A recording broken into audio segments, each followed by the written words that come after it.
This is Optimal Finance Daily, episode 1436, Generating Retirement Income Before Age 59 and a Half, Part 1, by Darrow Kirkpatrick of caniretireyet.com. And I'm your host and personal finance enthusiast, Diana Merriam. This is the show where I read to you from some of the best personal finance blogs on the planet, sometimes a little too enthusiastically. But I can't help it. Money is an incredible resource that we can use to craft the life of our dreams. So thanks for joining me today and every day. And I have a bit of a longer post today. I'll read the first half today and then we'll finish the rest for you tomorrow. So let's dive into the first half and start optimizing your life. Generating Retirement Income Before Age 59 and a Half, Part 1, by Darrow Kirkpatrick of caniretireyet.com. You've saved diligently your entire working career. You've maxed out your retirement savings accounts and it's paid off. You've reached the point of financial independence early, or maybe you were laid off or took an early severance package. Whatever the reason, like me, you got to retirement ahead of the usual schedule, maybe in your 50s, maybe even younger. But you could still have a big problem, even if you have enough money saved in your retirement accounts. Why?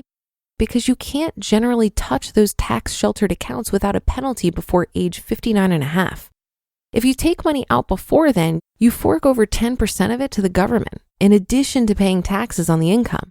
That's a huge potential drag on your retirement savings withdrawals and your retirement lifestyle.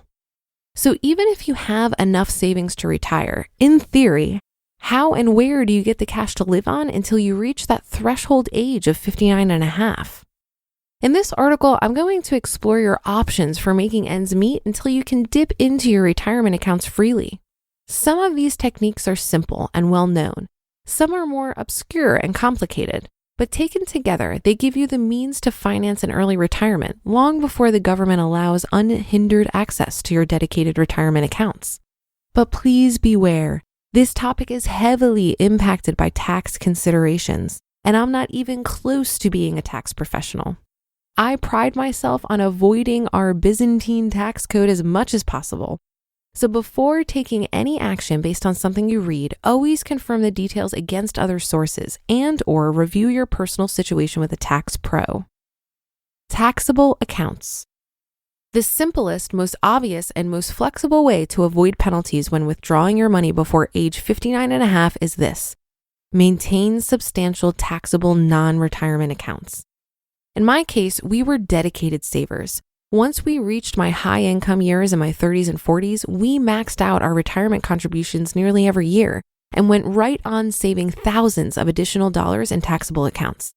That meant by the time my work income stopped when I retired at 50, about half of our net worth was parked in easy, accessible taxable accounts. We could and do withdraw that money now as needed for living expenses with no penalties. In fact, unless I'm selling appreciated assets and realizing capital gains, there are no tax implications whatsoever when withdrawing from those accounts. Taxable accounts are the unsung heroes of retirement saving. While you're maxing out saving to traditional and Roth retirement accounts, saving into taxable accounts gives you superior flexibility for financing your retirement.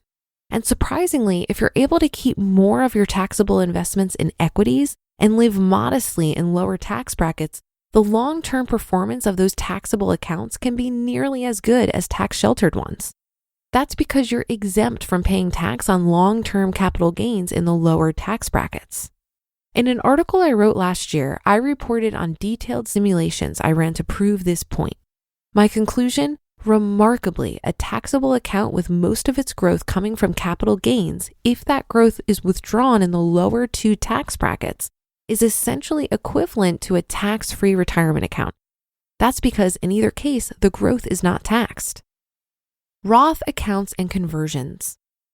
Roth retirement accounts contain a number of provisions that offer more flexibility than traditional retirement accounts. The provision most relevant to this article on early retirement income governs your contributions as distinct from earnings in the account. Contributions are sums you deposited into the account as annual investments. Earnings are the interest, dividends, and capital gains that have accrued in the account from your investments. You can withdraw the contributions you made to your Roth at any time, and you pay neither taxes nor penalties. as after tax, non-deductible transactions, that money was already taxed. For example, say you have a Roth account with a $100,000 balance, of which $75,000 represents your original contributions, and $25,000 represents dividends and growth once the money was in the account.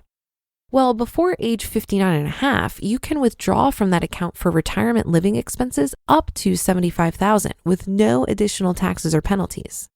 The logical next step, given this mechanism, is the ability of converting traditional retirement money to Roth accounts so you can take advantage of penalty-free early withdrawals. However, there are a number of caveats. For starters, this procedure is less than simple in my view. See my previous article on Roths for details on how to do it and when it does and doesn't make financial sense. Secondly, you'll be required to pay tax upfront on the converted money, so you need to budget for that expense and be certain it makes sense given your current tax bracket. Lastly, there's a 5-year waiting period before you can tap converted funds penalty-free, so this approach will require significant advanced planning on your part. The age 55 rule. There is at least one simple rule for getting your retirement money before retirement age, but it applies only to certain employer-provided 401k plans. It works like this. You can withdraw penalty-free from a 401k plan if you separate from service in or after the calendar year in which you reach age 55.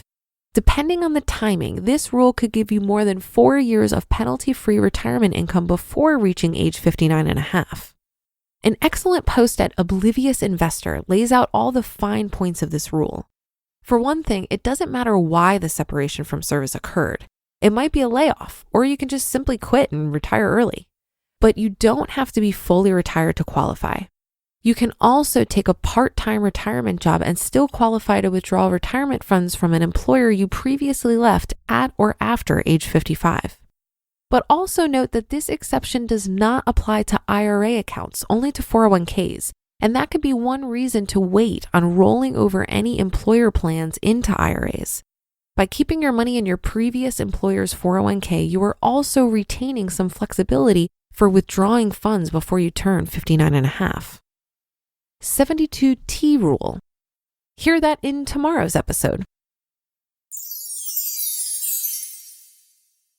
You just listened to part 1 of the post titled Generating Retirement Income Before Age 59 and a Half by Darrow Kirkpatrick of CanIRetireYet.com. And I'll have some comments, but first, after the year we've all been through, saving money should be at the top of everyone's resolution list. So if you're still paying insane amounts of money every month for wireless, what are you doing? Switching to Mint Mobile is the easiest way to save this year. As the first company to sell premium wireless service online only, Mint Mobile lets you maximize your savings with plans starting at just $15 a month. My boyfriend, otherwise known as my Midwestern gentleman, and my best friend, hey Mama Lynn, I'm talking about you, both use Mint and rave about how much money they're saving. Lynn just told me the other day that she prepaid for an entire year in advance for $180. That's an insanely good price. The SIM card is super easy to switch out, and all plans come with unlimited talk and text plus high-speed data delivered on the nation's largest 5G network. Use your own phone with any Mint Mobile plan and keep your same phone number along with all of your existing contacts. It's as easy as that. To get your new wireless plan for just $15 a month and to get the plan shipped to your door for free, go to mintmobile.com/OFD. That's mintmobile.com/OFD. Cut your wireless bill to $15 a month at mintmobile.com/OFD. This article is off to a great start for me, and if this is addressed tomorrow as we finish up this article, I'll eat crow. But just like in the recent article from The College Investor, it appears there's also an assumption here that a 10% penalty on withdrawing from your retirement accounts early should be avoided at all costs. What if the tax benefits from retirement vehicles far outweigh taxable accounts even with the penalty? That might very well be the case and shouldn't be ruled out as an option.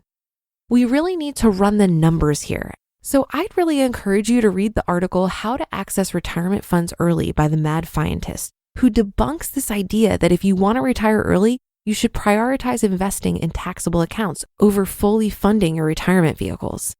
He provides in this article a hypothetical early retiree drawdown strategy. And the surprising conclusion is that even if you don't want to mess with things like a Roth conversion ladder or SEP distributions, it still makes sense to fully fund your pre-tax retirement accounts. Let me be clear, this isn't financial advice, and you may have some nuances to your situation where it really doesn't make sense to fully fund your retirement vehicles. However, I would like to encourage all of us to make sure we're not sacrificing dollars to save pennies. Well, that should do it for today. Have a happy rest of your day and great weekend, and I'll see you in the Sunday show tomorrow, where we'll finish up this post and where your optimal life awaits.